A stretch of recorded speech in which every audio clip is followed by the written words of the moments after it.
연동형 비례제의 취지는 양당 거대 양당이 아닌 다른 제3의 정당들이 이 정식 국회 제도권에 들어올 수 있는 진입의 벽을 낮추자라는 취지입니다. 그런데 양당이 위성정당을 만들어버리면 연동형 비례제의 취지 자체가 퇴색됩니다. 기형적 제도입니다. 정청래 최고위원은 선거 제도에는 선악이 없다고 했습니다. 맞습니다. 시스템, 제도에는 선악이 없습니다. 그런데 그 제도의 취지를 왜곡하고 취지를 무력화시키려는 지금의 기형적인 여야의 모습에는 선악의 판단이 분명히 있어야 할 것 같은데요. 비례정당 난립이 우려됩니다. 송영길 당, 조국 당도 나올 것 같습니다. 송영길 대표, 아주 적절한 결단이다. 정치, 검찰 해체당 같이 하자라는 겁니다. 민주당의 우당, 조국, 지난 1일 싱크탱크 리셋 코리아 행동 출범, 대표 우희정 교수. 민주당에서는 송영길 당, 조국 당과 연대합니까? 근데 지금 송영길 당, 조국 당이 만들어지지도 않았을 것이고 그 취지라든지 배경, 질문 드리는 겁니다. 연대하실 예. 겁니까? 만들어지면 안 하실 겁니까?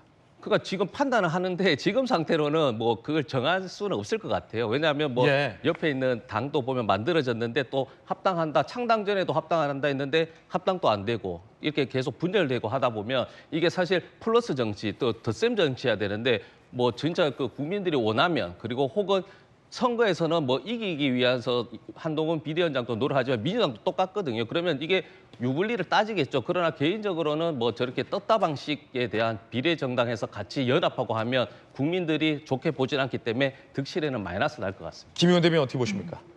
그러니까 지금 이제 준연동제 취지가 결국은 다당제지 않습니까? 이게 소수 정당이 원내 진입해야 된다. 그러니까 여기서 소수 정당이라는 게 양당이, 그러니까 다수당이 마치 시혜적인 것처럼 소수당을 배려하는 것이 아닙니다. 국민의 다양한 생각들을 반영하는 것이 국회이기 때문에 지금 양당은 아주 그 약간 보수 정당의 색깔을 띠고 있어서 다양한 국민들의 생각과 직업과 이 처지를 반영하지 못하기 때문에 다당제로 가야 되는 것입니다. 그런데 그거를 기본적으로 봉쇄하는 것이 위성정당 아니겠습니까? 위성정당을 통해서 봉쇄해놓고 준위성정당이라는 이름을 붙인다.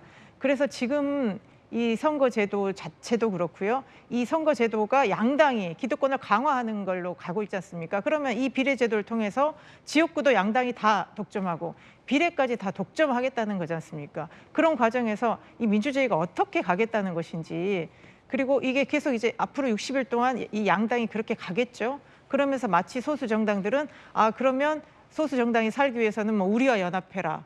우리의 우군이 되라. 이런 식으로 가는 거고요. 저는 용해인 의원이 맨 처음에 이걸 또 주도하지 않았습니까? 무슨 개혁 통합정당이었습니까? 그러면 비례대표를 정말 2번을 하겠다는 뜻인 건지, 도대체 비례제도라는 게 뭐고, 선거에서 아까 무조건 이기는 게 민주당의 목표라고 했지 않습니까? 그러면 왜 이기는 것입니까? 이기는 목적이 뭔가요? 나라를 제대로 가고 국민들의 삶을 편하게 하는 것이 이기는 목적인가요? 아니면 본인들의 배지를 유지하면서 그냥 기득권을 강화하는 것이 선거에 이기는 목적인가요? 정말 본질을 다시 찾아서 정치와 국가를 좀 제 자리로 돌려놓아 주시면 좋겠습니다. 국민의힘에게도 이런 질문 드리지 않을 수 없습니다. 민주당이 혹 이런 위성정당을 만들 줄 예상 못했을까요? 저는 그렇지 않다고 보는데요. 결과적으로 위성정당을 만들고 지금 총선의 제도가 지난번처럼 이런 48cm의 투표지가 나올 것을 어쩌면 알았을 텐데 왜 더 적극적으로 막지 못했는가?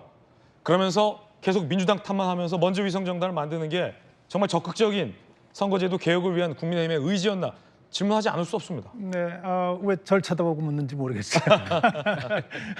예, 아까 제가 그 얘기를 드렸어요. 이재명 대표가 어저께 발표를 하면서 상대가 칼을 들고 공격을 하는데 맨손으로 막을 수 없는 것 아니냐. 맞죠? 그런데 제가 국민의힘을 굳이 편들 이유는 없지만 이번 사안을 객관적으로 보면 이런 거예요. 국민의힘에는 당신들 버린다 그러고 안 버리지. 안 버리면 우리도 또 쓸 거야. 빨리 버립시다. 우리 같이 버립시다. 대신에 버려놓고 권역별 비례대표, 권역별이 됐든지 아니면 병립형 자체가 됐든지 병립형으로 우리 돌아가는 방법으로, 과거의 방법으로 돌아가자. 가지 않으면 이거 쓸 수밖에 없어라고 하는 압박의 수단으로 내놓은 것이지, 객관적으로 볼 때도. 그런데 민주당을 국민의힘에서 막을 수 있는 현실적인 방법은 없잖아요. 다수당인데다가 저쪽에서 마지막까지 꾀를 부리고 있기 때문에 그래서 제가 볼 때는 이거 적어도 이 문제를 가지고 국민의힘을 탓해서 먼저 당신들이 해놓고 이걸 왜 우리를 비난하느냐 하는 얘기는 그건 정말 말이 안 되는 얘기죠. 방어용으로 쳐놓은 것들에 대한 비난은 그건 얘기 안 됩니다.